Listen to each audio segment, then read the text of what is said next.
वंदन योग प्रदान आचार्य महासमुद्र के चित्तना में कोटि से वंदन। मुनिवृंद, उपस्थित धर्म प्रेमी भाई और बहनों, आज सामायिक दिवस है। अखिल भारत आयोजित होता है रविवार के दिन। नए वर्ष के उपलक्ष्य में नए वर्ष का जो रविवार आता है, और तो आज यहाँ भी अनेक परिषदों के सदस्य आए हैं। उन सबके प्रति आध्यात्मिक मंगल कामना। खूब संघ की सेवा करे, मानवता की सेवा करे और ध्यान। आंखें कोमलता के साथ बंद।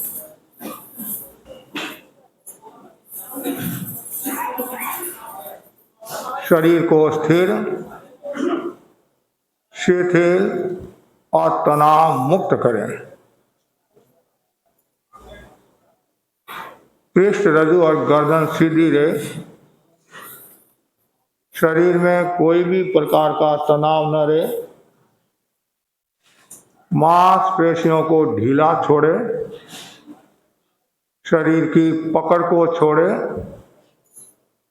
हलन चलन बंद। प्रतिमा की भांति अडोल, पूरी स्थिरता, शिथिलता, जागरूकता।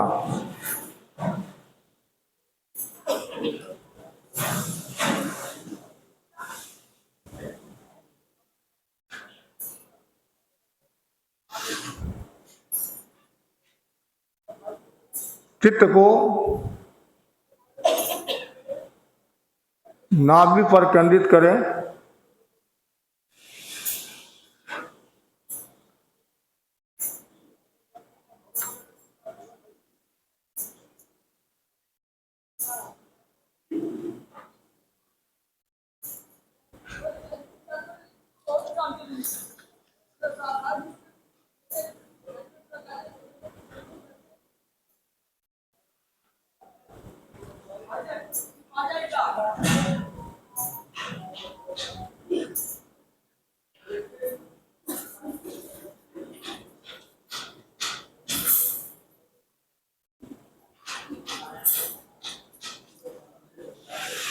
गहरा लंबा सांस ले। गहरा लंबा सांस छोड़े।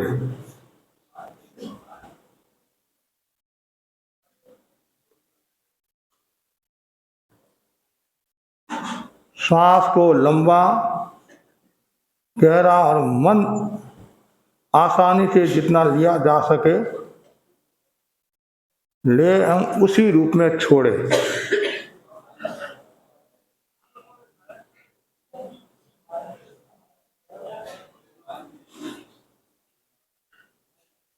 सांस लेते समय मन को नाभि पर टिकाए और उसके बाद नासाग्र पर टिकाए। आते जाते प्रत्येक सांस को देखें।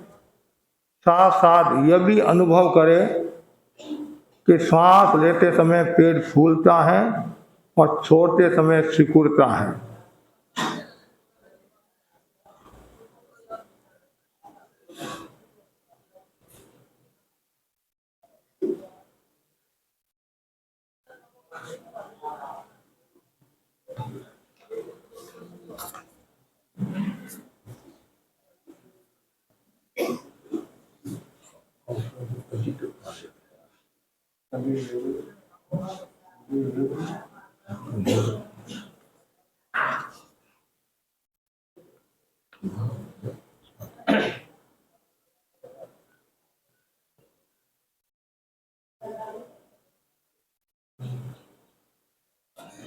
केवल श्वास का अनुभव करें।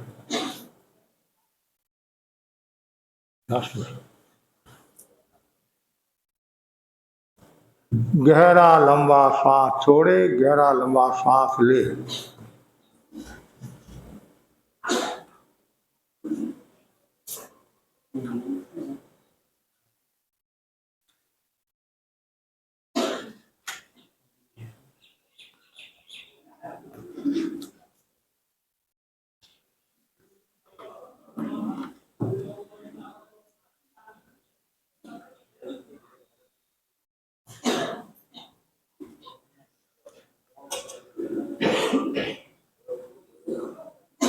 ध्यान संपन्न स्वाध्याय योग का प्रयोग मुनि कुणाल कुमार जी।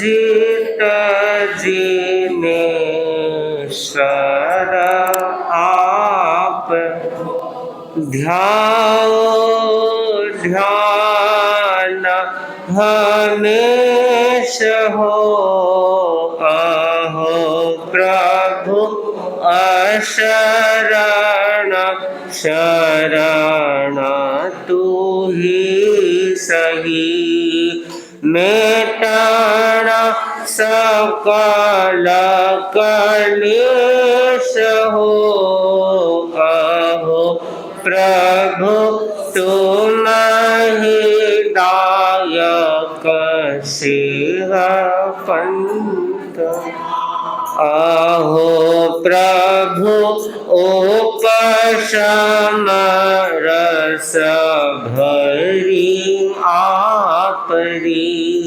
वाणी सरस विशाल हो अहो प्रभु मुगटि सरणी मनोहरो शरयामित भ्रम जाल हो अहो प्रभु तुम ही दायक सेवा पंथ अहो प्रभु उभय बंधन आप आकिया राग द्वेष विकराल हो अहो प्रभु हेतु नरक निगोदना राचा मोरख बाल हो अहो प्रभु तुम ही दायक सेवा पंथ अहो प्रभु रमणी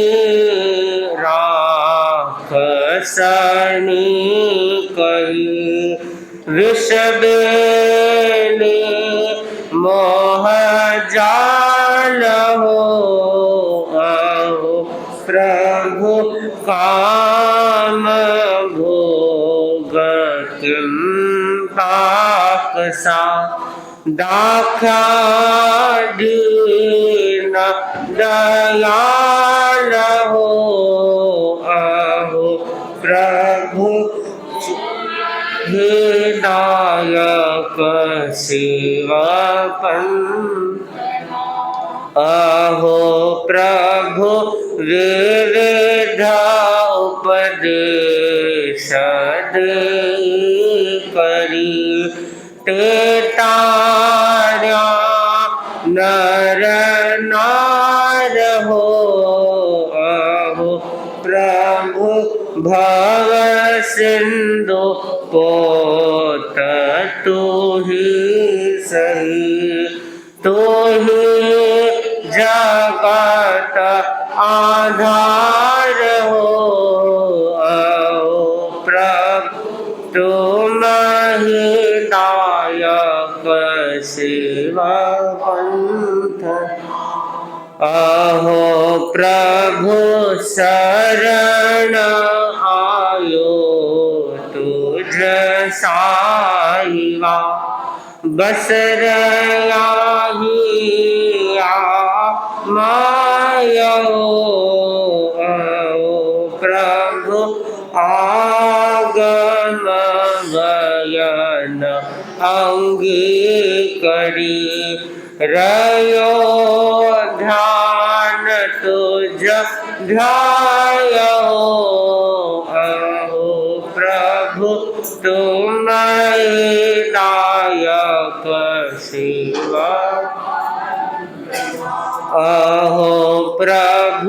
संवत उगणीस भाद्रव दशमे आदित्यवार हो अहो प्रभु आपतना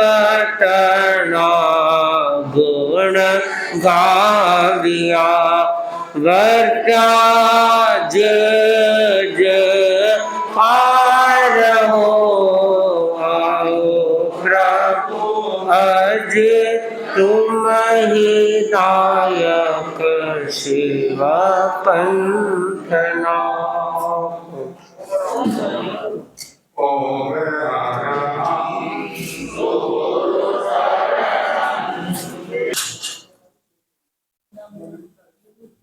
और जैन धर्म को, जैन एकता को पुष्ट करने वाले, शक्तिशाली बनाने वाले दो आयाम हैं। ऐसे तीन आयाम भी कह सकते हैं। नमस्कार महामंत्र, सामायिक और भक्तामर। आज सामायिक का कार्यक्रम आयोजित है।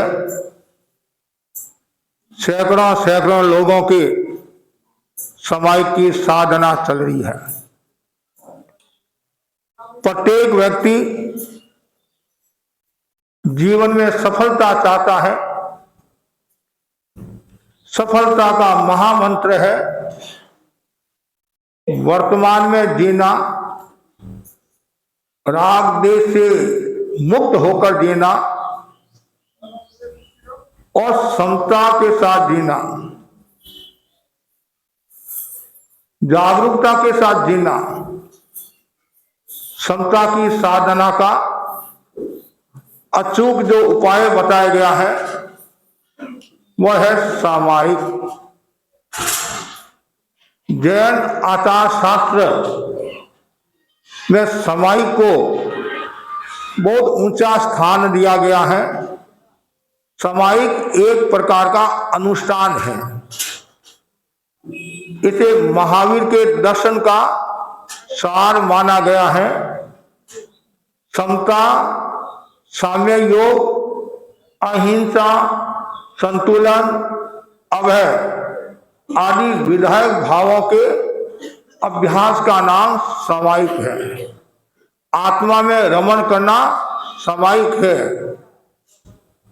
समता का विकास करना सामायिक है।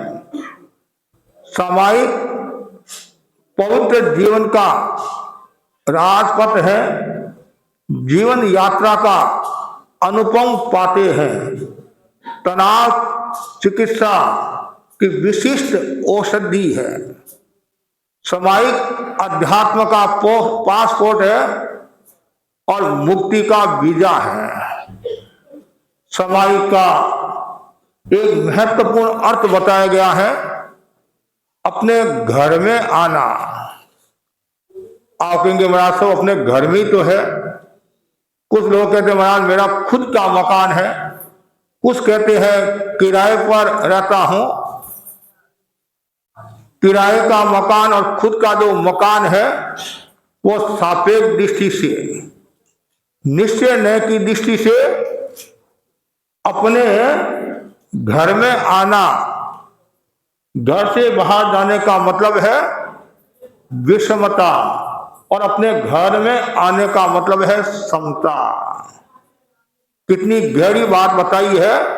समता, स मतलब समानता, म मतलब मनुष्यता, ता मतलब तामसिक वृत्तियों का त्याग, वह है समता।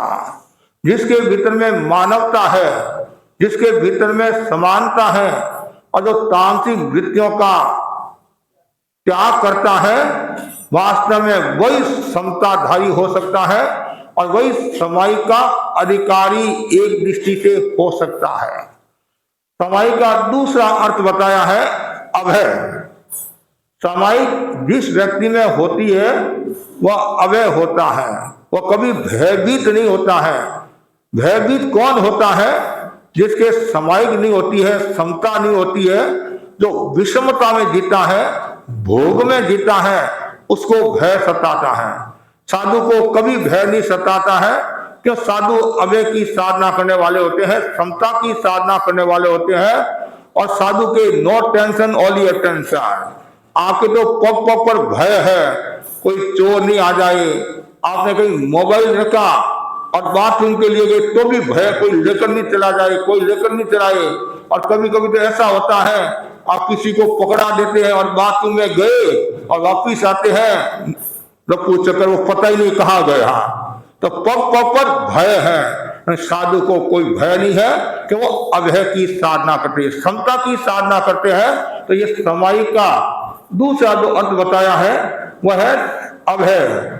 और समायिक में भय नहीं होता है, जहाँ भय होता है वहाँ समायिक नहीं होती है।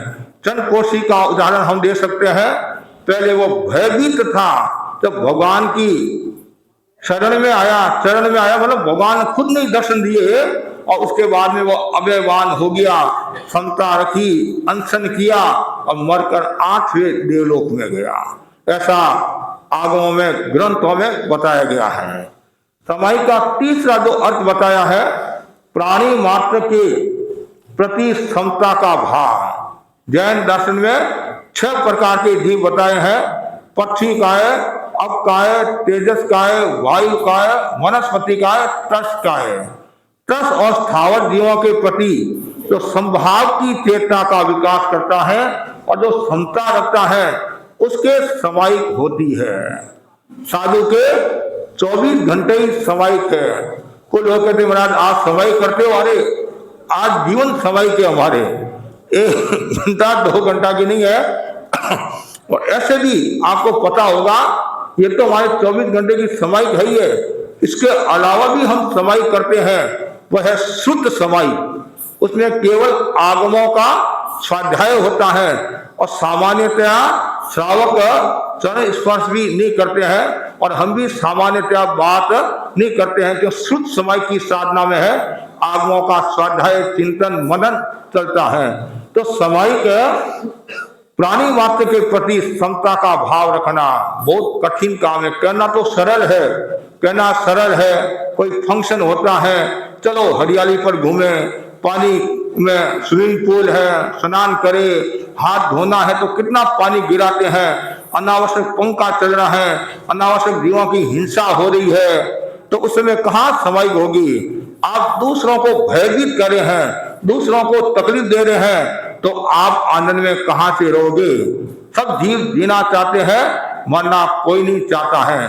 आज वर्तमान में हम पर्यावरण की बात करते हैं, सरकार भी, बड़े बड़े वैज्ञानिक भी पर्यावरण की बात करे हैं। भगवान महावीर ने 2500 पहले कहा प्रकृति के साथ छेड़छाड़ मत करो, प्रकृति को तकलीफ मत दो। जो प्रकृति के साथ छेड़छाड़ करता है तो प्रकृति भी उसको छोड़ती नहीं है। इसलिए हमेशा प्राणी मात्र के प्रति संयम रखो, समता रखो, यही समायिक है।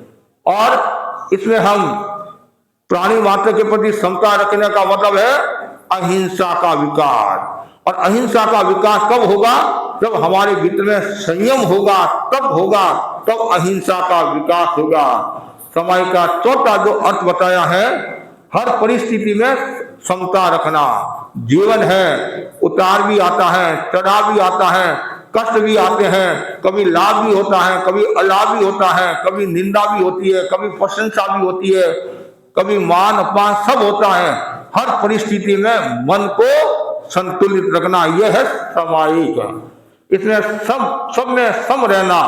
और समायिक का एक अर्थ है आर्त और रौद्र ध्यान का वर्जन करना।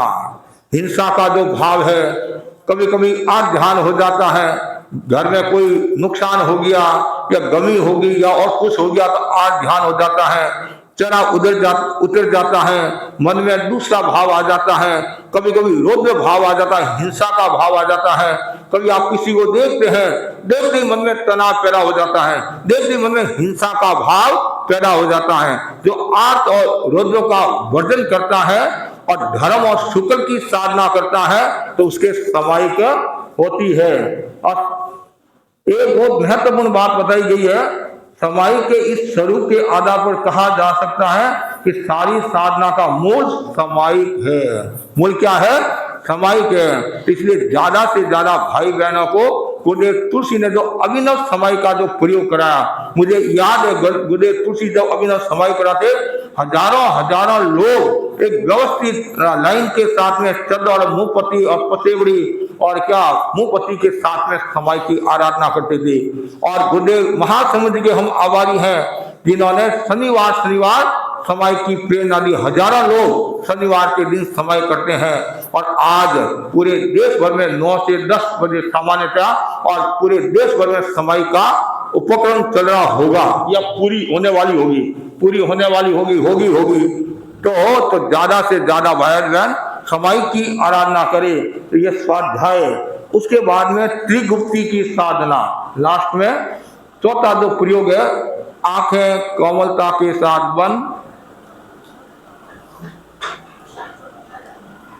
मन को स्थिर शिथिल और तनाव मुक्त करे।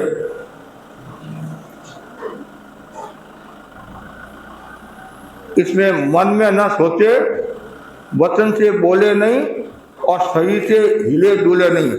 पूर्ण काय गुप्ती की आराधना। कैसी? हाँ, त्रिगुप्ती की आराधना।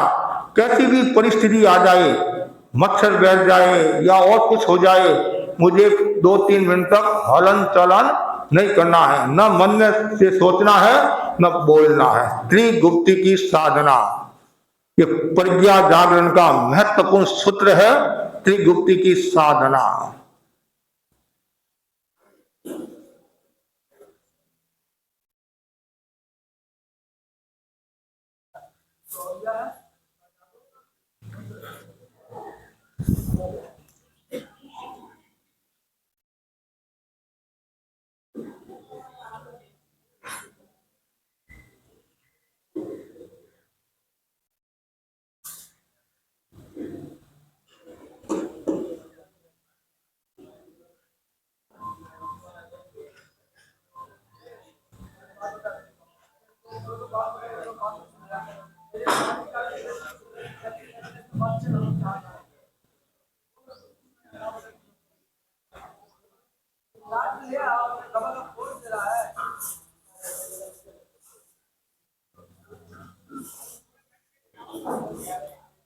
त्रिगुप्ती साधना का प्रयोग संपन्न और सामूहिक परमेष्टि वंदना का संगाम।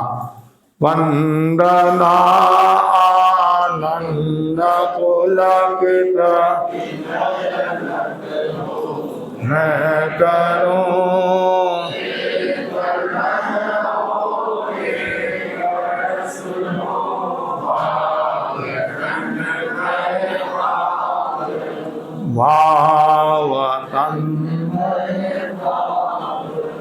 ये पहले हो चुका है, बताया गया है। अब लास्ट में उन्हें त्रिपदी वंदना करे। त्रिपदी वंदना, हाँ, पुण्य क्या शब्द है? पुण्य। हाँ, त्रिपदी कौन? हाँ, घुटनों के बल पर बैठे, दोनों हाथ जोड़े रहे, त्रिपदी वंदना कराने वाला। ओम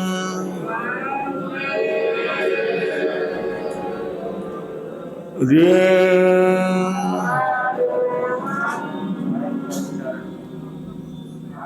श्रीं, पुनः ऊपर उठाए, ओम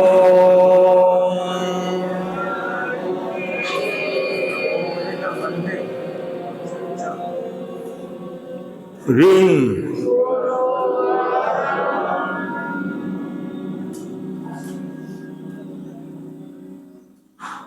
श्रीं,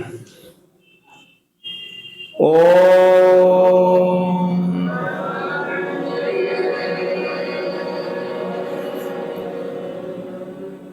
ह्रीं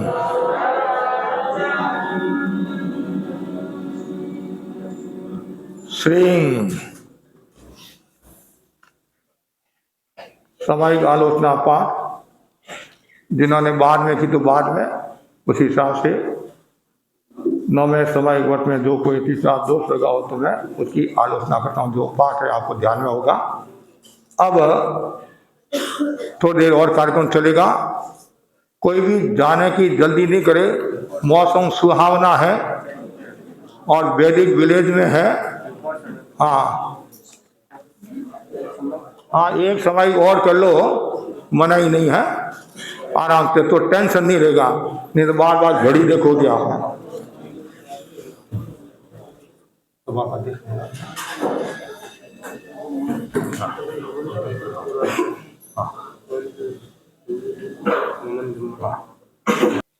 सभा के अध्यक्ष जय सिंह जी डागा स्वागत वक्तव्य के लिए जय सिंह जी डागा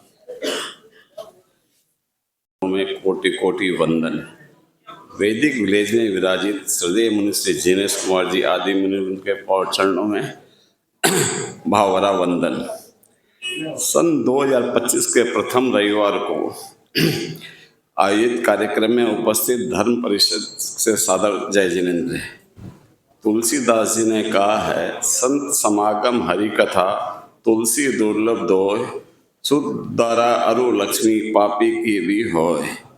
संतों का समागम व हरि कथा दोनों को दुर्लभ बताया गया है, परंतु हम तो सौभाग्यशाली हैं क्योंकि आज हमें संतों का समागम व हरि कथा दोनों साथ मिल रहे हैं। परम पूज्य गुरुदेव की महान अनुकंपा से हम कलकत्ता वासियों को मुनिश्री का प्रवास व सानिध्य पिछले 2 वर्षों से मिल रहा है।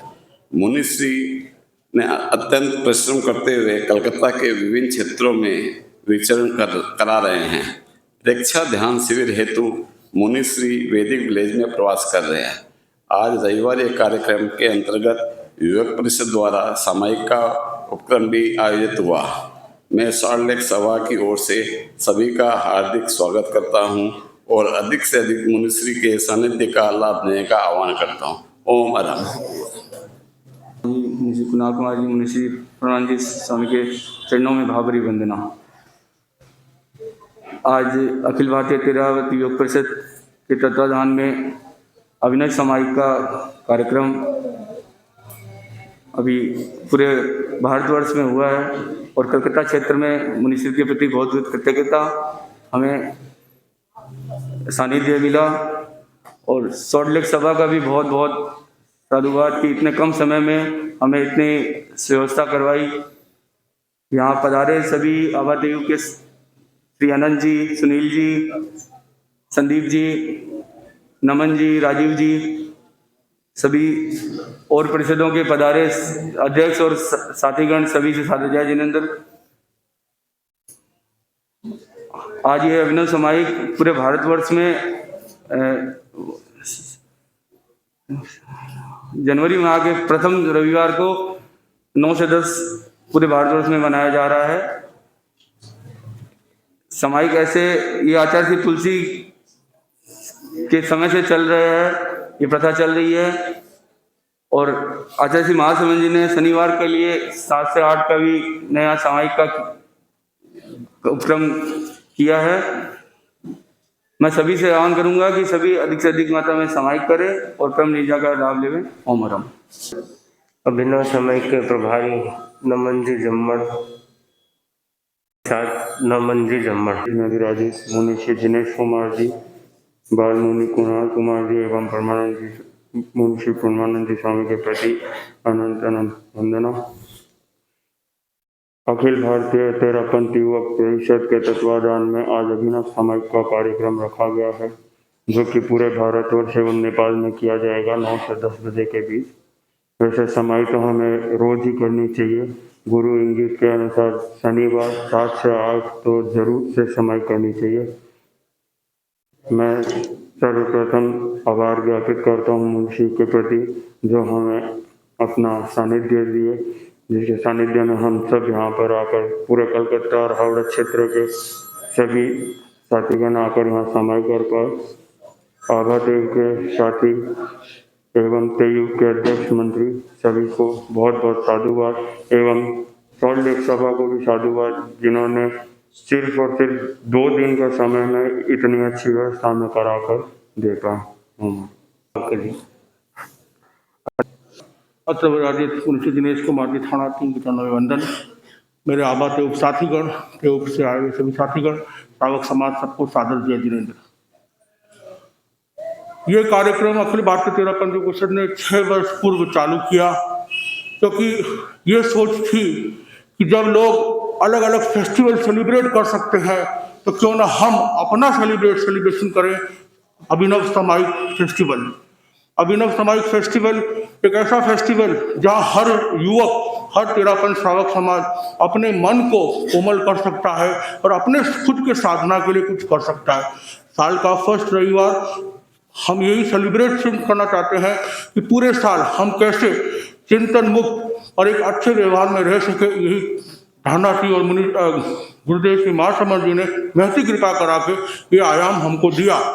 और मैं ये मानता हूँ मुनिश्री, पिछले विगत 5 सालों से मैं खुद देख रहा हूँ कि जहाँ भी हम जाते हैं, जब मैं श्रम मंत्री था तो मेरे को बाहर जाने का अवसर मिला, वहाँ लाखों की संख्या में लोग सामायिक करते हैं और कुछ नए व्यक्ति इस फेस्टिवल के नाम से जुड़ते हैं, जो समझ पाते हैं कि सामायिक क्या होती है और सामायिक से हमको क्या फायदा मिलता है, और यही फायदा हम सबको मिलता रहे। इन्हीं अवसर ओम आराम हो चुका है। आगे 8 दिवसीय शिविर चल रहा है, तो मुनिश्री का विराजना कैलाश जी अभिषेक जी गोयल के निवास स्थान में है। तो अभिषेक जी गोयल, राजकुमार जी, श्रीमती राजकुमार जी शयातर है, अभिषेक जी गोयल अपनी विचारों के साथ अभिषेक जी दयाल जी गोयल के परिवार के पोते हैं अभिषेक जी गोयल। आज हम मुनिश्री का वैदिक विलेज के प्रांगण में स्वागत कर रहे हैं। तो मेरे पिताजी श्री कैलाश जी गोयल का हमारा 12 साल का पुराना सपना अगर मैं बताऊं, ऐसे हम जितनी भी जगह लेते हैं तो हमेशा ये रहता है कि साधु संतों का सज्ञातर का लाभ मिले। बट जब वैदिक विलेज हमने खरीदा था 12 साल पहले, तो उस समय तक ये था भी कलकत्ता से दूर है, साधु का आना होगा नहीं होगा। तो मेरे पिताजी हमेशा कहते थे कि भाई अपने को भावना खानी चाहिए, अब कब फलीभूत होगी वो होगा। तो आज हमको ये लगता है कि हमारी वो फलीभूत हो गई उनकी इच्छा कि भाई संतों का पधारना हुआ, शज्ञातर का लाभ मिला। तो इसी प्रकार से हमें आगे भी शज्ञातर का लाभ मिलता रहे, साधु का प्रवास मिलता रहे, और हम पूरे गोयल परिवार की तरफ से मुनिश्री का स्वागत करते हैं। आप सबका वैदिक विलेज में स्वागत करते हैं। ओम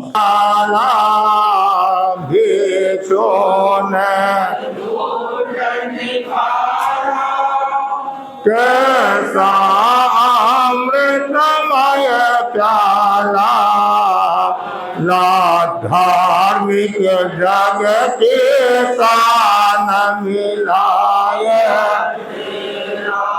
पंतमा आला धार्मिक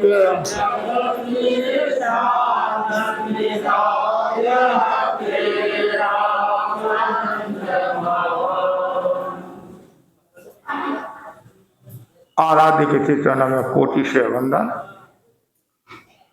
उपस्थित धर्म प्रेमी भाई और बहनों, रविवार के प्रवचन के अंतर्गत आज का विषय है सज्जन बनो। एक संस्कृत का श्लोक है, मुखे मधुरता नित्यं मानसे च मनस्विता,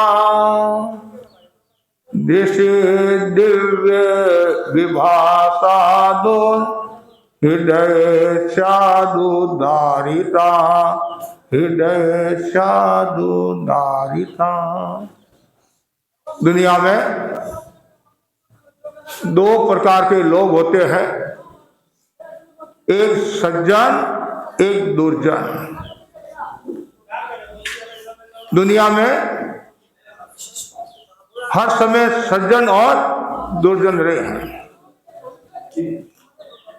दुर्जन नहीं होते तो सज्जन को कौन पूछते? रावण नहीं होता तो राम को कौन पूछता?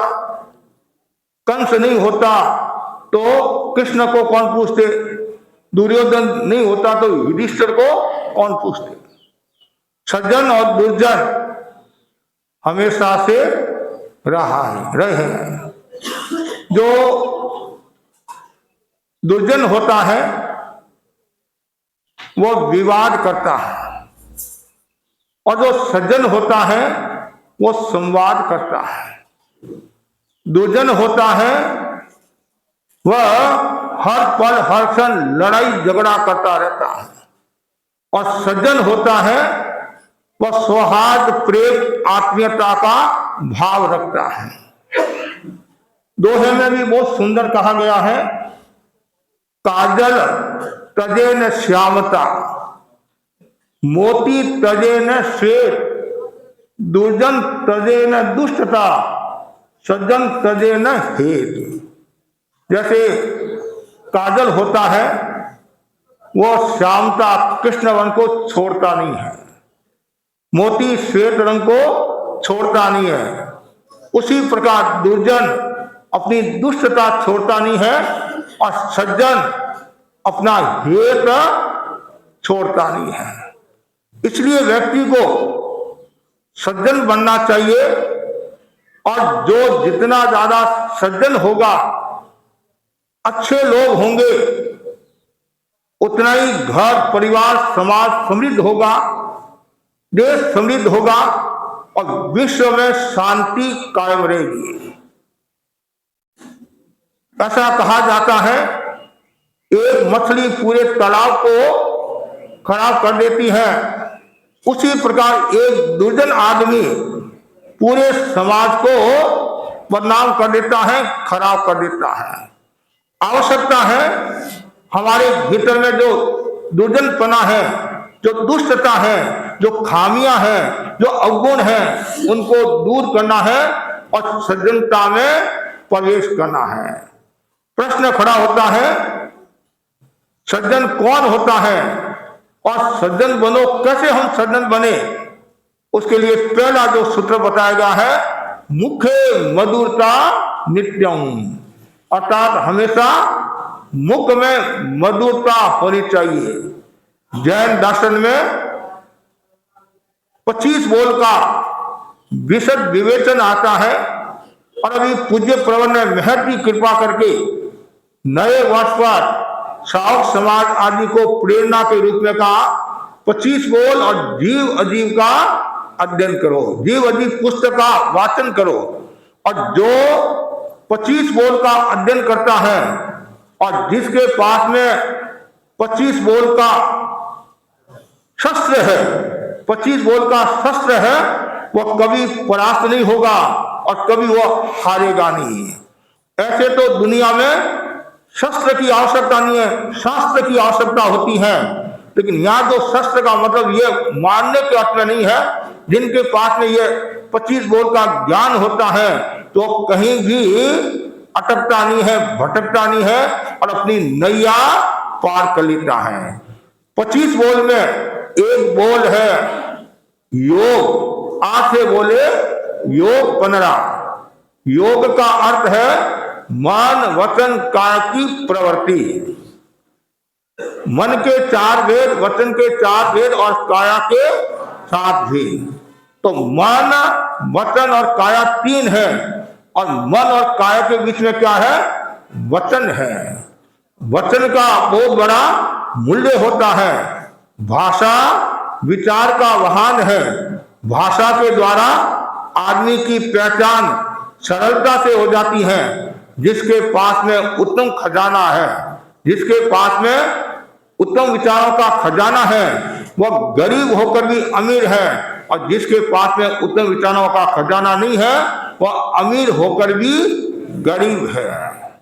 इसलिए भगवान ने कहा है अनुविही विहा करे, सोच विचार कर बोलो, पहले तोलो फिर बोलो, पहले कूदो नहीं, पहले दौड़ो फिर कूदो तो समस्या नहीं आएगी। वर्तमान का जो युग है और वह युग तनाव का युग है, टेंशन का युग है, आपाधापी का युग है और कभी कभी ऐसे शब्दों का प्रयोग कर लेते हैं जिनसे सामने वाला व्यक्ति निराश हो जाता है, हताश हो जाता है। ज्ञानी जन कहते हैं सत्य भाषा में भी प्रिय सत्य भाषा होनी चाहिए, असत्य और मिश्र भाषा नहीं होनी चाहिए और व्यवहार भाषा का उपयोग होना चाहिए। तो बोलो, ऐसे बोलो सामने वाला व्यक्ति आपका हो जाए और लोग भी कहने लग जाए कि वास्तव में ये सज्जन आदमी है, दुर्जन आदमी है। मुख में यदि मधुरता है तो समझना चाहिए बेड़ा पार है। कटु और टोंट भरी वाणी ना बोले। उदाहरण के लिए पति से कहा, पहले पत्नी ने कहा मैंने रसोई कैसे बनाई, रसोई कैसे बनाई? पति बोला रसोईया होता तो तुम्हारी छुट्टी कर देता। परिणाम क्या आया? नाराज होकर पीहर चली गई। दूसरा उदाहरण आता है, क्या जायकादार सब्जी बनाई है, 2 फुलके और आने दे। पत्नी बोली आज तो खाओगे, कितने खाओगे, और भी तो खाने वाले हैं। ये व्यंग की भाषा, टोंट की भाषा। और वही ऐसे बोलते हैं, हाँ पतिदेव मेरा सौभाग्य है, आप जैसे मुझे पति मिले हैं, 2 नहीं 4 फुलके आ लगाओ। आपको श्रम बहुत करना पड़ता है, मेहनत बहुत करनी पड़ती है, घूमना बहुत होता है। भाषा भाषा में कितना अंतर है। कोई कहता फरिश्ता, कोई कहता जरक, और थारी मारी बात में इतना ही फर्क है। एक तो फरिश्ता जरक बात वही है, कहने का तरीका। एक सज्जनता के साथ बोलता है, एक दुर्जनता के साथ बोलता है। तो समझना यह है, जो सज्जनता से बोलता है तो वो सज्जन व्यक्ति गिना जाता है, सबका प्रिय और हितैषी होता है। और जो दुर्जनता के साथ बोलता है, कटु भाषा का प्रयोग करता है, आक्रोश की भाषा का प्रयोग करता है, तो दुर्जनता की श्रेणी में और घर परिवार में विवाद और खड़ा हो जाता है। इसलिए हमेशा ये ध्यान रखना है, भाषा मधुर होनी चाहिए। और रहीमन ने भी बहुत सुंदर कहा है, रहीमन जीवा बावरी कह गई स्वर्ग पाताल, आप कहीं भीतर घुसी जूती खाए कपाल। ये जीव है बोलकर अंदर चली जाती है, और मार कौन खाता है? बेचारा ये खाता है। करता कोई है और भोगता कोई है। इसलिए ये जीवा तू समझ जा, दूसरों को तकलीफ मत दे, दूसरों को पीड़ा मत दे, और तुम भी आनंद में और सबको भी आनंद में रख। जीवा का कितना बड़ा मूल्य है। ये जीवा संभली और जीवन संभला, जीवा बिगड़ी जीवन बिगड़ा। इसलिए कहा गया है भोजन और भाषण के 3 गुण हैं। भोजन और भाषण के 3 गुण हैं, प्रियकर, हितकर और परिमित। जैसे भोजन भी प्रियकर होना चाहिए, भोजन भी हितकर होना चाहिए, और भोजन भी परिमित होना चाहिए। कभी कभी फंक्शन होता है, आप सोचते हैं आज तो टूट पड़ेंगे। आप ये सोचो माल पराया है तो पेट तो अपना नहीं, इसलिए परिमित। और जहां फंक्शन में जाते हैं, धार्मिक फंक्शन में जाते हैं, तो वहां तो विशेष विवेक रखना चाहिए, झूठा नहीं छोड़ना चाहिए, और जल्दीबाजी नहीं करना चाहिए, और आत्मीयता का परिचय देना चाहिए। तो भाषण और भोजन, ये दोनों के जो 3 गुण बताए हैं, तो भाषा भी प्रिय होनी चाहिए। पदारोसा, विराजोसा, भोजन अर्घोसा। कुछ लोगों के हाथ हमेशा ऐसे रहते हैं, और कुछ लोगों के हाथ हमेशा ऐसे रहते हैं। ऐसे जिनके हाथ रहते हैं तो समझना चाहिए अभिमान झलक रहा है और अकड़न है, और जहाँ अकड़न है वहां फिर टूटन है, विग्रह है, समस्या है। और जहाँ विनम्रता है, हाथ जुड़े हुए हैं, तो समझना चाहिए वहां अनाग्रह दृष्टिकोण का विकास का, सब प्रेम और सौहार्द और घर परिवार स्वर्ग में हो जाएगा। इसलिए हमेशा प्रियकर। दूसरी है हितकर भाषा बोलना, मतलब सामने वाले व्यक्ति का अहित न हो। कभी कभी क्या होता है, आदमी स्वार्थ के वशीभूत होकर ऐसे शब्दों का प्रयोग करता है तो सामने वाले का अहित हो जाता है, नुकसान हो जाता है। ऐसा कभी नहीं होना। मतलब ज्ञानी जन कहते हैं खुद का नुकसान नहीं करना। कभी खुद का नुकसान भी हो गया लेकिन दूसरों का कभी नुकसान नहीं करना चाहिए। हमेशा हितकर भाषा, फिर परिमित भाषा, जो थोड़ा बोलता है उसका मूल्य बढ़ जाता है। कुछ लोग ऐसे होते हैं, स्टेज मिल जाता है फिर बैठने का ही नाम नहीं लेते हैं। एक भाई ने मुझे बताया कि खड़ा करना आपका काम है और बैठना मेरा काम है। बैठना, और अभी थोड़ा बोलोगे, परिमित बोलोगे, संतुलित बोलोगे तो दूसरी बार और नंबर आएगा, नहीं तो एक बार में फिर कहा ठीक है भाई, जैसा अवसर होगा। यदि 2 मिनट 1 मिनट बोलता है तो कोई भी मौका दे सकता है, एडजस्टमेंट कर सकता है। और एक व्यक्ति यदि 15 मिनट बोल देता है तो जो दूसरे वक्ता है उन पर असर आता है, और जो मुख्य जिनका सानिध्य होता है, मुख्य जो वक्ता होता है उन पर भी असर आता है। तो इसलिए परिमित थोड़ा बोलो, ऐसा बोलो कि लोग वापिस आपको कहे वंस मोर। और वंस मोर के 2 तरीके हैं, 2 अर्थ भी निकाल सकते हैं। एक तो आप विराज जाओ, और एक है कि और बोलो, जैसे लता मंगेशकर का नाम आता नहीं कि वंस मोर, और एक बांग्ला तेली भी होता है तो उनके लिए वंस मोर का प्रयोग नहीं होता है, विराज जाओ। कोयल बोलती है तब और बोले, और जब कागला बोलता है तब लोग उसको उड़ाते हैं। कागा कोयल एक ही रंग, कागा कोयल बेटे कैला, कागो तो करवो बोले, कागो तो कोयल रस भरे, काये घोड़ारी जोड़े। भाई मारा रंग तो रंग मिले, जाए घोड़ारी।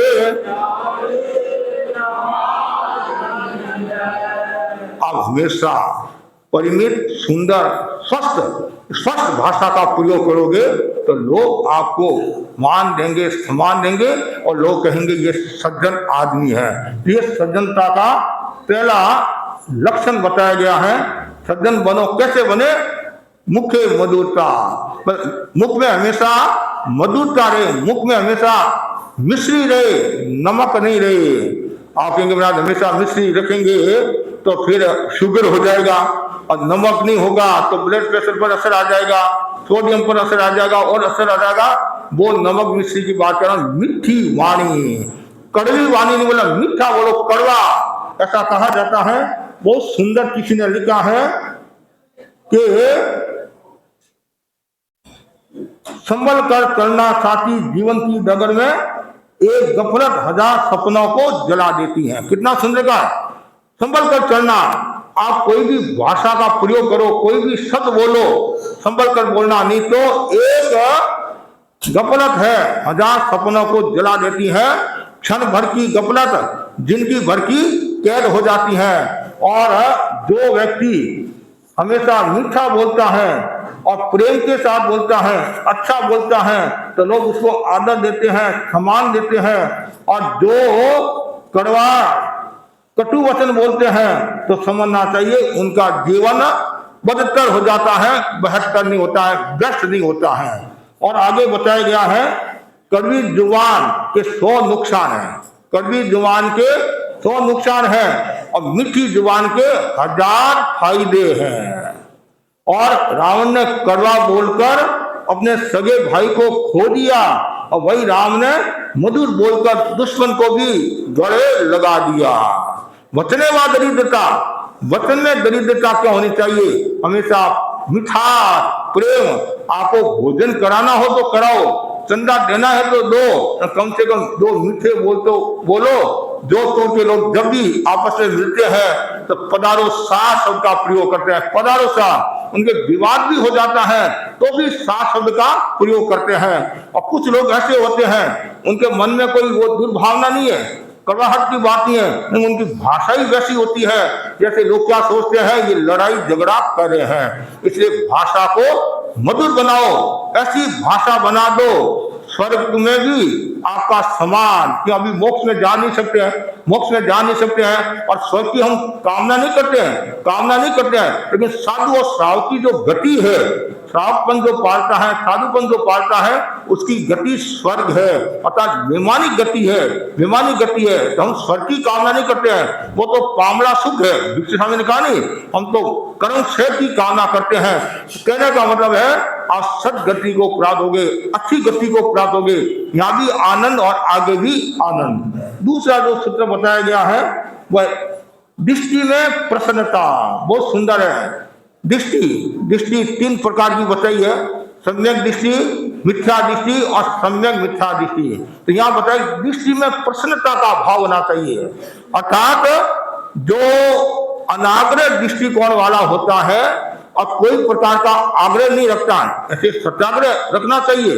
तो झूठा आग्रह नहीं है जिससे विवाद पैदा होता हो, ऐसा आग्रह नहीं रखता है और अनाग्रह दृष्टिकोण का विकास करता है। तो समझना चाहिए दृष्टि में प्रसन्नता का भाव है और दृष्टि में प्रसन्नता होनी जरूरी है। और जो दृष्टि में प्रसन्नता कौन रखेगा, ध्यान से सुनना, जो अच्छी सोच वाला है, ऊंची सोच वाला है, हाई थिंकिंग वाला है, वह व्यक्ति दृष्टि में प्रसन्नता का विकास करेगा, उसकी दृष्टि में हमेशा प्रसन्नता का भाव रहेगा। बहुत सुंदर कहा गया है, एक वैज्ञानिक ने, B.F. स्किनर मनोवैज्ञानिक ने प्रमाणित करके बता दिया है, आलोचना से कोई सुधरता नहीं है। आलोचना से आपके सामने वाले व्यक्ति के साथ संबंध बिगड़ेंगे, घर परिवार में भी अशांति होगी, विवाद होगा, कर्मचारी नौकर भी आपसे दूर रहेंगे, अर्थ पर भी असर आएगा, धर्म पर भी असर आएगा। आलोचना करने का मतलब है नेगेटिव भाव के बिना व्यक्ति आलोचना नहीं करेगा और पॉजिटिव भाव वाला व्यक्ति आलोचना नहीं करेगा, वो समीक्षात्मक भाषा का प्रयोग करेगा, समीक्षात्मक भाषा का प्रयोग करेगा, सुझाव की भाषा का प्रयोग करेगा। तो जहाँ आलोचना है, कुछ लोगों का नेचर होता है, 5 आदमी खड़े हो गए और वो एक नेता होता है, वो आलोचना करता रहता है और 4 हाँ में हाँ मिलाते रहते हैं। 4 क्या है, हाँ में हाँ मिलाते रहते हैं। कभी मतलब सामने वाला असत्य बोल रहा है, फिर भी आप हाँ में हाँ मिलाते हैं। तो बहुत सुंदर कहा गया है, खुद को अगर जिंदा समझते हो तो, ध्यान से सुना, खुद को अगर जिंदा समझते हो तो गंध का प्रतिकार विरोध करना सीखो, क्योंकि लहर के साथ लाशें बहा करती हैं, तैराक नहीं। लहर के साथ लाशें बहा करती है, तैराक नहीं है। तो जहाँ चाहे वो भाई हो, काका हो, मामा हो, चाहे आपका जिगरी दोस्त हो, यदि वो संघ की आलोचना करता है, समाज की आलोचना करता है, किसी की भी आलोचना करता है, लोगों को भ्रमित करता है, साधु संतों के बारे में गलत बताता है, ऐसे व्यक्ति का हमेशा अहिंसात्मक तरीके से प्रतिकार करना चाहिए। वो आपका बाप ही क्यों नहीं हो, काका ही क्यों नहीं हो, और यदि आप प्रतिकार नहीं करते हैं तो वो जितना दोष का भागी है, तो आपको भी दोष लगने की संभावना क्यों, हाँ में हाँ मिला रहे हैं। तो इसलिए वो जरूरी है, दृष्टि में प्रसन्नता जरूरी है। और जितनी दृष्टि आपकी सही होगी, उतना ही आपका मन प्रसन्न रहेगा, भावना अच्छी रहेगी और लोग भी कहेंगे कि वास्तव में ये आदमी सब उपयोगी है, समाज उपयोगी है। इसलिए दृष्टि में प्रसन्नता, हर पल हर समय भावना भाव, मेरी दृष्टि में प्रसन्नता का भाव। चेहरे पर जितनी प्रसन्नता होगी, आवामंडल जितना निर्मल होगा, उतना ही आपका जीवन सुंदर होगा, स्वस्थ होगा और आप किसकी श्रेणी में आओगे, सज्जनता की श्रेणी में आओगे। यदि आग्रह का भाव है, झूठाग्रह है, अब देखो हम जब भिक्षु स्वामी का इतिहास पढ़ते हैं, भिक्षु दृष्टांत पढ़ते हैं, उनमें बहुत मार्मिक एक दृष्टांत है। जब दिगंबर संप्रदाय के कुछ अनुयायी आचार्य भिक्षु के पास में आए, बातचीत के दौरान कहा आपकी साधना अच्छी है, गुणगान किए, फिर कहा आप श्वेतांबर पराग छोड़ दो और दिगंबर को स्वीकार कर लो तो और आपका महत्व बढ़ जाएगा। मतलब ऐसी ऐसी बातें उन्होंने कही। लेकिन स्वामी जी ने बड़ी शालीनता के साथ कहा कि मैंने श्वेतांबर परंपरा के अनुसार घर छोड़ा है, जिस दिन मुझे लगेगा श्वेतांबर से दिगंबर परंपरा श्रेष्ठ है, 1 मिनट भी नहीं लगाऊंगा, तत्काल मैं दिगंबर को स्वीकार कर लूंगा। कितनी गहरी बात यह है, अनाग्रह दृष्टिकोण। ऐसा अनाग्रह दृष्टिकोण होता है तो व्यक्ति का विकास होता है। जब गुरुदेव तुलसी दिल्ली में विराज रहे थे और भगवान महावीर निर्वाण शताब्दी का कार्यक्रम था, उसमें बड़े बड़े लोगों के टेंशन हो गया कि भाई ये आचार्य कैसे बैठेंगे, मुनि कैसे बैठेंगे। गुरुदेव तुलसी के पास आए, गुरुदेव तुलसी ने इसमें टेंशन की क्या बात, इसमें आग्रह क्या, और तत्काल अनाग्रह दृष्टिकोण के साथ प्रसन्नता के साथ कहा हम सब नीचे बैठ जाएंगे। ये कौन कह सकता है जो अनाग्रह दृष्टिकोण वाला होता है। और आज एक छोटा बच्चा है वो भी इतना आग्रह से भरा हुआ तो होता है, महाराज मैं झुकने के लिए तैयार नहीं हूं, इसने मेरे से कट्टी कर दी तो मैं भी कम नहीं हूं, मैंने भी कट्टी कर दी है। और वो समझता क्या है, लेकिन एक दूसरे को देखकर वो भाव पैदा हो जाता है। कभी कभी हम एक चुटकुला सुनाते हैं, पति और पत्नी के बीच में झगड़ा हो गया तो पति कह रहा है मैंने तुम्हारे साथ में शादी करके अन्याय किया, और पत्नी बोल रही है मैंने तुम्हारे साथ में शादी करके अन्याय किया। पास में टिन्नू और मीनू खड़े थे, दोनों लड़के खड़े थे। टिन्नू ने मीनू से कहा पापा मम्मी शू बोले थे, पापा मम्मी क्या बोले रहे हैं। पापा कह रहे हैं मैंने तुम्हारे साथ में शादी करके अन्याय किया, और मम्मी बोल रही है मैंने तुम्हारे साथ में शादी करके अन्याय किया। और छोटा बच्चा क्या समझता, वो तपाक से बोला कि हमारे को पूछकर काम नहीं करेंगे तो ऐसा ही होगा। अब बोलो आप, हर व्यक्ति क्या सोचता है मेरे को पूछकर काम करो। महाराज आपको पता है नहीं है, मैं अध्यक्ष हूं, मेरे बिना पत्ता नहीं हिलता है। आप जानते हैं सनातन धर्म में कहा जाता है कि भगवान के बिना पत्ता नहीं हिलता है। अब वो होता है कि नहीं होता वो तो आगे की बात है, लेकिन तेरापन धर्म संघ में आचार्य के बिना पत्ता नहीं हिलता है। तो यहाँ अध्यक्ष हो चाहे मंत्री हो चाहे दिनेश कुमार जी हो, गुरु का जो आदेश है वही चलेगा। मैं चाहे कितने आप सफेद शर्ट पहनकर आ जाओ, टाई लगाकर आ जाओ, महाराज मैं अध्यक्ष हूँ, अच्छी बात है भाई, तो अध्यक्ष अच्छी बात है। संघ की सेवा का, तो संघ की सेवा मेरे से नहीं होती है। स्टेज पर 2 मिनट भाषण मुझे बुला दो और मेरा फोटो आ जाए, लोग देखे वास्तव में यही अध्यक्ष है, ऐसा नहीं। ये तो सब नंबर 2 की बात है। आपके भीतर में वो भावना होनी चाहिए मैं श्रावक हूँ, संघ का सदस्य हूँ, किसका आग्रह, आज मैं अध्यक्ष हूँ, कल कोई पूछने वाला नहीं है। चाहे हमारे देश के बड़े बड़े लोगों के बारे में देख लो आप, जो प्रधानमंत्री ना तो फिर भी थोड़ा समान तो है, तो पूर्व प्रधानमंत्री है। और विदेशों में देखो, मैंने सुना एक देश के बारे में, जैसे पूर्व होता है कोई पूछने वाला नहीं है, जैसे तुम हो वैसे हम हो, जिसमें समाज ने तुम्हारे को बनाया, देश ने बनाया, तुम बन गए, सेवा की, कभी भी अहंकार नहीं करना। वो अहंकार कब आता है, जब आग्रह का भाव होता है, तब अहंकार पैदा होता है।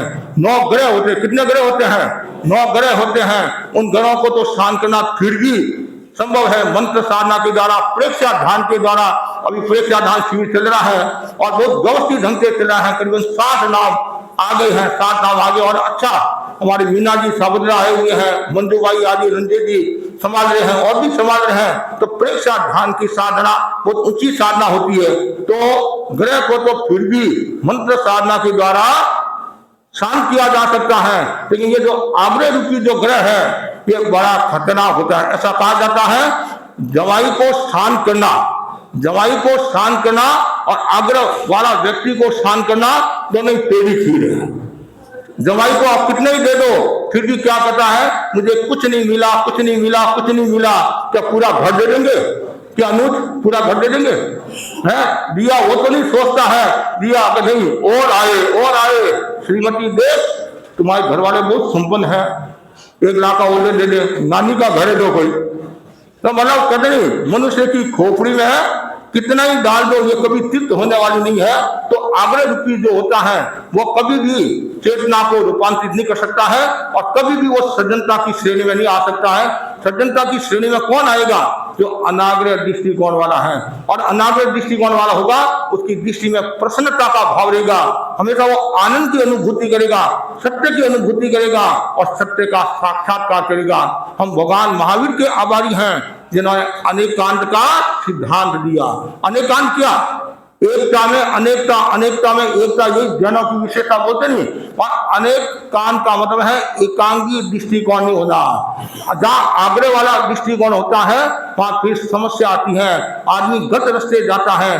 अनाग्रह दृष्टिकोण वाला होगा, देखो कभी कभी हम देखते हैं लोगों को हमारे पास में आते हैं कि महाराज हमारे एक सुझाव है, कितनी विनम्रता के साथ बोलते हैं, सुझाव है आपके अनुकूलता, आप उचित समझते हो तो ऐसा करे। तो आप यदि विनम्रता के साथ बोलते हैं तो सामने वाला भी झुकेगा, सामने वाला भी चिंतन करेगा कि इनके मन में विनम्रता का भाव है और ये संघ हित की बात करा है। तो ये बहुत जरूरी है। कोई भी, जैसे हमारे यहाँ सौरलेख सभा के अध्यक्ष जय सिंह जी डागा, बहुत समझदार आदमी है, बहुत भले आदमी है। कोई भी वो कहे, महाराज जो कहे, महाराज की जैसी दृष्टि हो, महाराज जैसा उचित समझे, सुझाव देना हमारा काम है।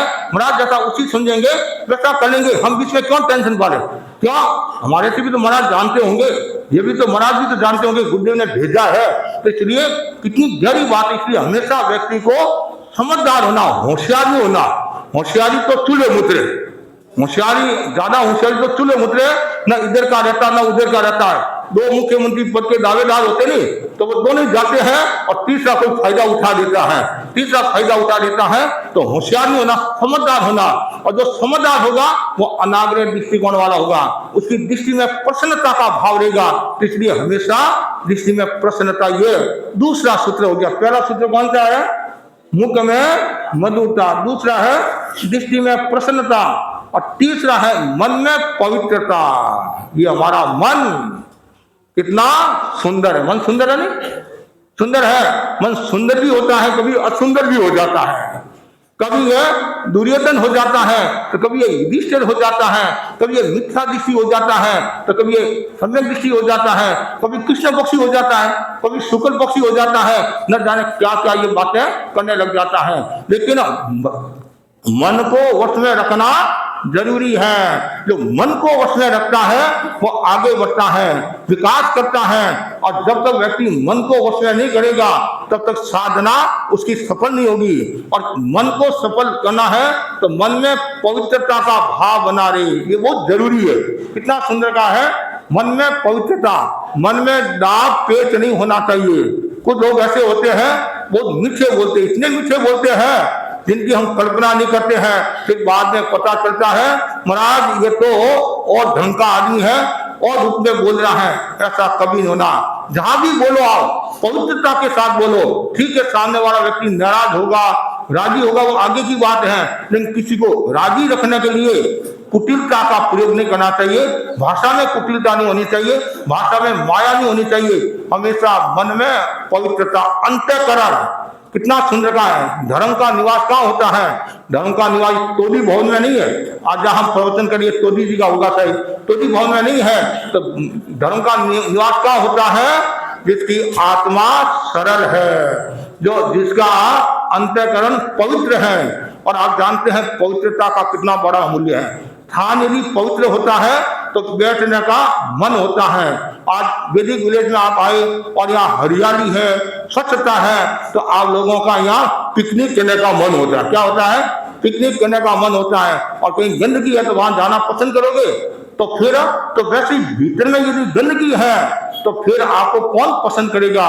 भीतर आपका हरा भरा है, पवित्र है, तो सब लोग आपको मान देंगे, सम्मान देंगे। आज नहीं कल आपका मूल्य बढ़ेगा, कल आपकी प्रतिष्ठा बढ़ेगी। आचार्य महासमुद्री फरमाते हैं कि गुरु ने शासन श्री का पद ले लिया, शासन गौरव का पद ले लिया। कभी भी मन को मलिन नहीं बनाना, गुरु के प्रति समर्पण रखो, श्रद्धा रखो और विनम्रता का भाव रखो, अंतःकरण को शुद्ध रखो। आज आपको शासन श्री दिया है, कल आपको शासन स्तंभ मिल सकता है। क्यों? यदि आपकी पवित्र भावना है। अब मुनि मोहनलाल जी आमिर भी बार बार फरमाते थे, मतलब हमेशा पवित्रता की साधना करो। पढ़ाई लिखाई कम हो सकती है, ज्यादा हो सकती है, कोई बात नहीं है।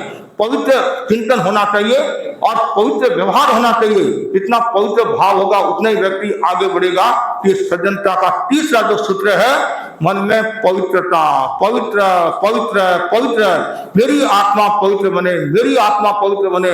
तो लोग क्या कहते हैं? गंगा में स्नान करेंगे हम पवित्र बन जाएंगे। कहते नहीं, वो पांडव और कौरव का आता नहीं कि ये कड़वा कुंभा है, उसको स्नान करा देना, कड़वा हट चली जाएगी, पवित्र हो जाएगा।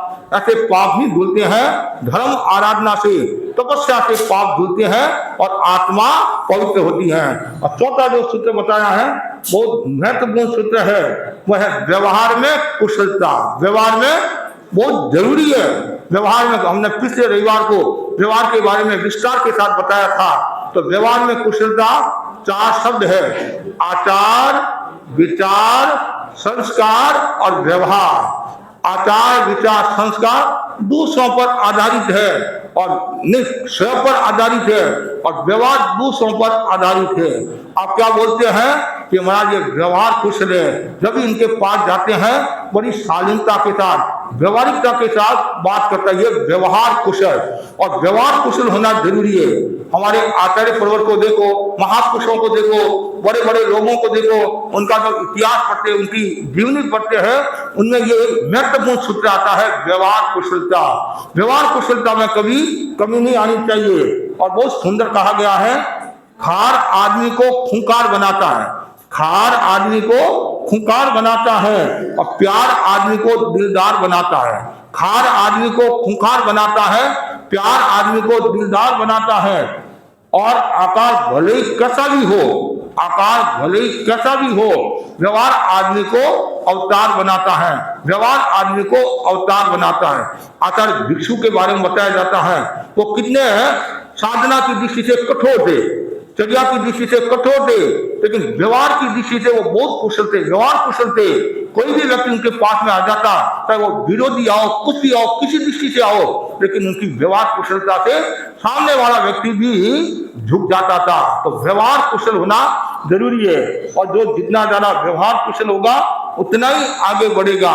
लेकिन वर्तमान में हम देखते हैं तो बहुत सुंदर कहा गया, चूहा पुत्रे चूल को, कोवा पुत्रे चाम, नेता पुत्रे देश को, भली करे अब राम। कितना सुंदर का है। वर्तमान का जो रूप है वो रूप कितना दूसरे रूप में हो रहा है। तो अपेक्षा है हम उस रूप में नहीं रहकर व्यवहार कुशलता की साधना करें। चाहे नेता हो, चाहे श्रावक हो, चाहे साधु हो, कोई भी हो, व्यवहार कुशल होना जरूरी है।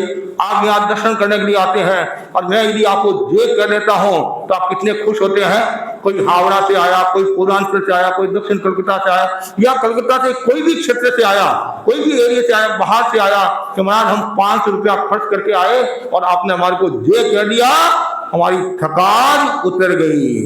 और जब हम गुरुदेव के दर्शन करते हैं और जैसे सिर झुकाते हैं और गुरुदेव आशीर्वाद देते हैं तो हम निहाल हो जाते हैं। एक मधुर मुस्कान मिटा देती है 100 कोस की थकान। और गुरु जी मुंह इधर कर लेते हैं तो हम सोचते हैं गंगा नया नहीं, दाल में काढ़ा। कहीं न कहीं हमारी गलती है। तो इसलिए बहुत जरूरी है व्यवहार कुशल। हमारे मोहनलाल जी स्वामी फरमाते थे कि कोई भी श्रावक दर्शन करने के लिए आता है तो कम से कम देखो और 2 मिनट उनसे बात करो। ज्यादा समय है तो ज्यादा बात कर लो, नहीं तो कोई बात नहीं, दर्शन कर लो, उनका वट निभा दो, उनकी समस्या सुन लो, इतना में समाधान।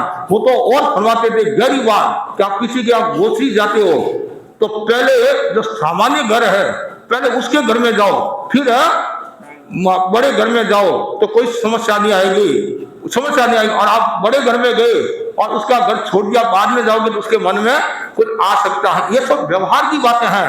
आपके घर पर भी कोई व्यक्ति आया और आप खड़े हुए उनका सम्मान किया तो कितना खुश होता है कि भाई मेरा सम्मान है।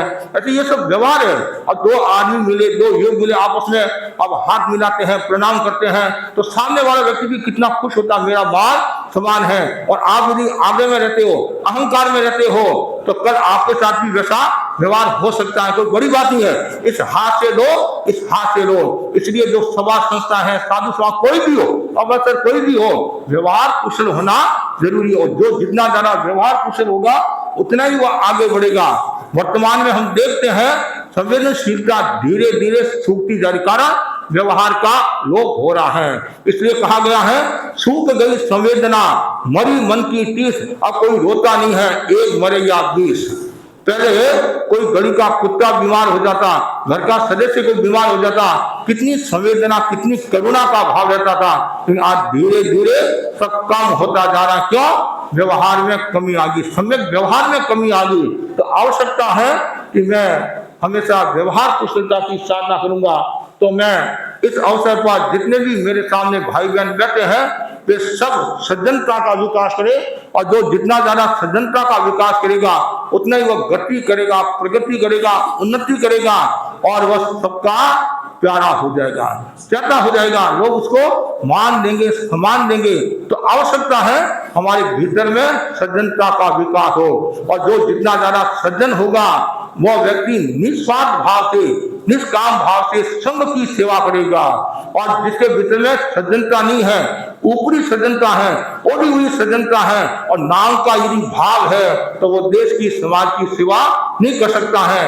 हमेशा ये ध्यान रखना, हम सदमत से, मेरे मन में भी आ सकता है, मेरे मन में भी आ सकता है, हम इतना काम करते हैं और गुरुदेव हमारे बारे में कुछ नहीं बोलते, मेरे मन में भी आ सकता है। लेकिन हमारे बड़े संतों ने बहुत सुंदर कहा था, नवरत्न मल्ली स्वामी ने एक संतों को कहा था कि सदमत से किसी के मन में आ सकता है, हम इतना काम करते हैं, गुरुदेव हमारा मूल्यांकन नहीं करते हैं। तो संतों ने बड़ी मार्मिक बात की, देखो अब जिस गांव में चातुर्मास करें, वहां के लोग आपका मूल्यांकन करते नहीं करते, तो बहुत करते हैं, तो फिर टेंशन किस बात का? वही तो गुरु को कहेंगे, वही तो गुरु को कहेंगे कि हमारे यहाँ ऐसा कार्य हो रहा, वो कार्य है। तो दूसरी बात है, कभी गुरु के ध्यान में आता है, कभी ध्यान में नहीं आता है। कोई गुरु के मन में परायापन नहीं है, गुरु के जितने शिष्य हैं सब उनके हैं, उनके दिल में स्थान है। अब कभी हम इतने दूर बैठे हैं, गुरु कितनी चिंता करते हैं कि संतों का स्वास्थ्य कैसा है, संतों की पढ़ाई होती नहीं होती है, और कोई आवश्यकता हो ये कौन कहेगा? गुरु बिना कोई कहने वाला नहीं है। इसलिए हमेशा ये ध्यान रखना कि गुरु हमारे सर्वोपरि होते हैं। गुरु का मान संस्कृति का मान है, संस्कृति का मान है। इसलिए हमेशा गुरु की आराधना करो, और गुरु की आराधना कब होगी और संघ की सेवा कब होगी? जब हमारे भीतर में ये चार बातें होगी। पहला, ये कार्यकर्ता के बारे में भी कह सकते हैं, जो आवाज मेरे सामने योग परिषद के सदस्य बैठे हैं और सब संघ की सेवा करने वाले हैं, समाज की सेवा करने वाले हैं, तो कार्यकर्ता बनना है तो मुख में मधुरता। पहला ये मुख में मधुरता, ये नहीं सोचना कलर ऊंचा करके मैं कार्यकर्ता हूं, तो फिर आप डूब जाओगे। ये हमेशा नीचे रखना, ये नीचे रखोगे तो आप ऊंचाई को प्राप्त करोगे, और ये ऊंचा रखा तो आप ऊंचाई को प्राप्त करोगे, रसातल की ओर जाओगे। तो मुख में मधुरता। दूसरा बताया गया है वो है दृष्टि में प्रसन्नता। हमेशा अनाग्रह दृष्टि का कार्यकर्ता है। आप यहाँ विराजो सा, कोई बात नहीं, रुको, आपके लिए मैं कुर्सी की व्यवस्था कर रहा हूँ। हाथ जोड़ के अनाग्रह दृष्टि, आप थोड़ा पीछे विराज जाओ तो अच्छा रहेगा व्यवस्था की दृष्टि से। ऐसा बोलोगे तो सामने वाला व्यक्ति भी खुश होगा, और आप यदि आग्रह में बोलोगे, अहंकार में बोलोगे, तो फिर विवाद हो जाएगा, संवाद नहीं होगा। तीसरा है वो हमेशा मन में पवित्रता का भाव रखे, सहजता, सरलता का भाव रखे, और चौथा है व्यवहार में कुशलता रखे। ये चार गुण जिसमें होते हैं वह सज्जन होता है। सज्जन बनो, कैसे बनो? ऐसे बनो। तो आज हम वैदिक विलेज में विष्णु दयाल जी गोयल के परिवार के सदस्य, कैलाश जी के सुपुत्र अभिषेक जी और इनकी मम्मी राजकुमारी जी आदि, और अर्ज करे हैं विराजने की, तो पहले अर्ज की। और भी हमारे गोयल जी का परिवार है, वात्या परिवार है, और विनायक जी परिवार है, और भी हीरावत बरमेचा कई यहाँ दुगर परिवार है। दुगर जी जो है संजू आदि दोनों भाई बहुत निष्ठा के साथ सेवा करे हैं। एक घर अभी आया हुआ उस सेवा और स्वर्णिक सेवा अपने कर्तव्य का निर्वहन करी है, और अच्छी तरह से सेवा करी है। पूर्वांचल आदि पूरा कलकत्ता के लोग इतनी दूर, इतनी संख्या में आना बहुत बड़ी बात है। और मैं युवकों को भी साधुवाद दूंगा, और युवक बहुत दूर दूर से आए हैं। कितनी 8 परिषदें आई है, कितनी परिषदें आई है? नवीन कितनी आई है? 8 परिषदें आई। हाँ, तो 8 का 8 है। और जब भी ऐसे कार्यक्रम होते हैं, ये अभिनव फेस्टिवल है, हाँ, अभिनव सामाजिक फेस्टिवल एक तरह का त्योहार है। ऐसे तो आप बहुत त्योहार मनाते हैं, पिकनिक मनाते हैं, कभी कभी त्याग का भी त्योहार मनाना चाहिए। ठीक है, आज आप 100 आए होंगे, जितने आए, अगली बार जब भी ये रविवार आए अगले साल, तो अभी से माहौल बनाओ। जितने भी युवक है, कार्यकारिणी के हैं, पूर्व है, वर्तमान में है, कि नहीं हमें गुरु सन्निधि में नहीं जा सकते हैं, तो कम से कम साधु संत यहाँ विराजते हैं, उनकी सन्निधि में साधियाँ हैं, संत है, वो नहीं है, तो एक ऐसे स्थान पर एकत्रित होकर भी कर सकते हैं, नहीं तो अपने अपने एरिया में ज्यादा से ज्यादा सामायिक होने चाहिए। इससे क्या होगा, आपके चिंतन में बदलाव आएगा, आपके व्यवहार में बदलाव आएगा और आप संघ की सेवा कर सकोगे। तो मैं सभी युवाओं को, युवक बंधुओं को साधुवाद देता हूँ। निर्वृत्ति प्रवृत्ति के लिए सब साधुवाद के पात्र हैं। और अभी यहाँ 8 दिवसीय परीक्षाधार शिविर चल रहा है और वो भी अच्छी तरह से संपादित हो रहा। हमारे अशोक जी, डॉक्टर विनायक ने बहुत मेहनत की है, सब लोगों ने मेहनत की है, इनकी महत्वपूर्ण भूमिका है। तो इनको भी मैं निर्वृत्ति प्रवृत्ति के लिए साधुवाद देता हूँ। और भी जो संघ की सेवा करे हैं सबको मैं साधुवाद दे रहा हूँ। आप इसी प्रकार संघ की सेवा करते रहे, समाज की सेवा करते रहे और जब भी ऐसा अवसर मिले तो जरूर लाभ उठाना चाहिए, जरूर लाभ उठाना चाहिए। हमारे जयसिंह जी डागा ने मुझे बहुत सुंदर बात की कि बहन बेटियों को और साधु संतों की सेवा, मतलब समाज की सेवा में जितना लगाए तो कम नहीं पड़ता है, सवाई होगा। कि मतलब सोच है, अलग अलग चिंतन है, तो मतलब कहना मतलब हमेशा वैसा भाव रहे। मुझे ये मौका मिला है, अभी सुबह कुर्सियां लगाना तो 3-4 व्यक्तियों ने मतलब व्यवस्था कर ली, तो ये उनके मन में तड़प थी, भाई हमारे मेहमान आ रहे हैं, हमारे श्रावक आ रहे हैं, हमारा नैतिक कर्तव्य है। और जब कार्यक्रम की बात हुई, रविवार का कार्यक्रम, समय का कार्यक्रम है, तो हमारे संदूरी आदि श्रावकों ने मेहनत की, कोई मतलब रिसोर्ट मिल जाए, सब बुकिंग है। फिर मेरे मन में आया कि सुरेश जी गोयल का संबंधी का एक मकान बन रहा है, संबंधी का मैंने यहाँ देखा था। मैं खेताराम और फिर अशोक जी भूतियोड़िया 2 जने गए थे ना देखने के लिए और इन्हें पास कर दिया। आज 6 जी अच्छी संख्या में लोग आए हैं। तो मैं सबको निर्वृत्ति प्रवृत्ति के लिए साधुवाद देता हूँ। और गुरुदेव की कृपा से हमारा कलकत्ता समाज विनीत समाज है, जब भी इनको मैं याद करता हूँ और ये तैयार रहते हैं। और साधु को क्या चाहिए, साधु भूखा भाव का, धन का भूखा नहीं, और जो धन का भूखा वो साधु नहीं, वो साधु नहीं है। बस आप समय समय पर हमारे को संभालते रहो। बस गुरु ने हमारे को इतनी दूर भेजा है तो आपका कर्तव्य समय समय पर संभालते रहो। तो संभालने से क्या होगा, विचारों का आदान प्रदान होगा और जो विचारों में मतलब मलिनता नहीं रहेगी, समाज का भाव रहेगा और भ्रांतियां दूर रहेगी। तो मैं आज पूरे समाज को खूब साधुवाद देता हूँ और संघ की खूब सेवा करे हैं।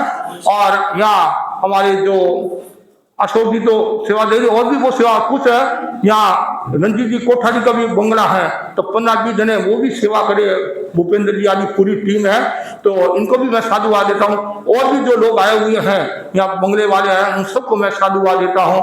और भी बाहर से जो भी आए हैं तो उनको सबको साधुवाद। खूब संघ की सेवा करो, इसी आशा के साथ यहाँ पधारे श्री दिनेश मुनि जी एवं सहवर्ती साधुवृंद के चरणों में सत वंदन। पधारे हुए भाई बहनों के का बहुत बहुत स्वागत।